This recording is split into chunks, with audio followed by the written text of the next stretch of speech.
In my last Monday with Mounts blog, I was working on Romans 8:28, and in the process, I mentioned something in passing that I thought would be a good thing for you to be aware of and the Bible study Greek approach, and that is the order of phrases in a Greek sentence. We try to keep the phrases in the same order, but sometimes a translator will say this phrase, when we put it into English, really needs to be done here in the translation. And Romans 8:28 is a really good example of one of those situations. So Romans 8:28 says, and we know that to those who love God, and that's the phrase in question, he works with reference to all things, and he works with reference to all things, and that's what I talked about in the Money with Mounts blog, and the he is God. God works all things for the good to those being, there's your participle, for those who are called according to his purpose, is how it's usually translated. And I did mention in Money with Mounts is that there is a textual variant that repeats God here. So it's God works in all things for good. But you don't have to have that variant. Theon can be both a direct object of agaposin and it can be the subject of sunerge because of context. But that was that blog. But what I want to talk about is this phrase, to those who love God.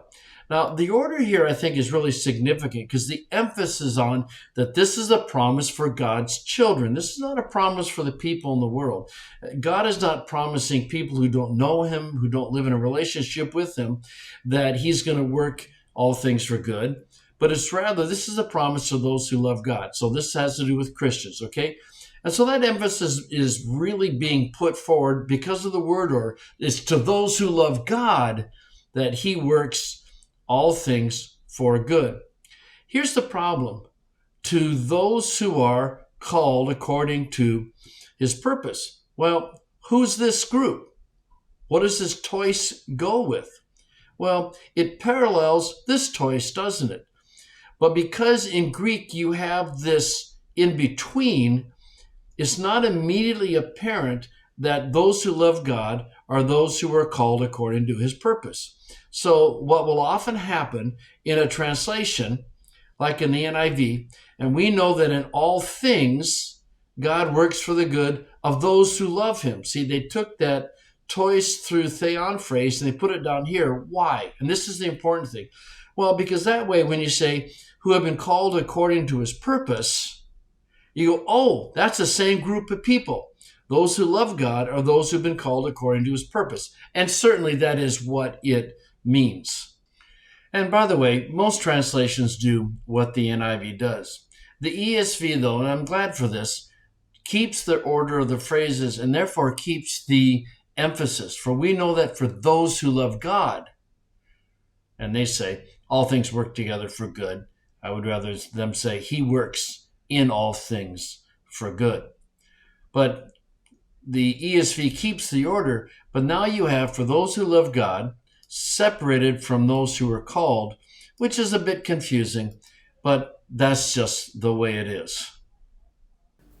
So if we want to phrase this, you can see what's going on.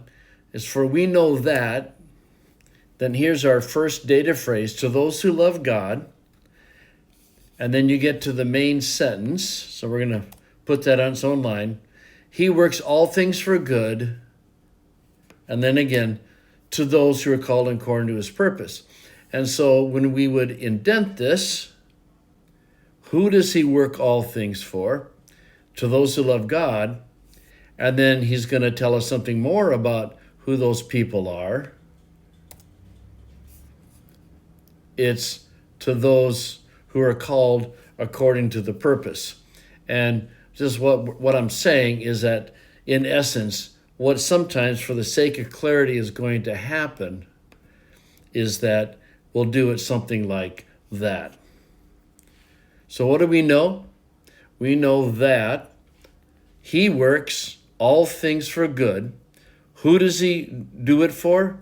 To those who love God, Who does he do it for? It's to those who are called according to his purpose.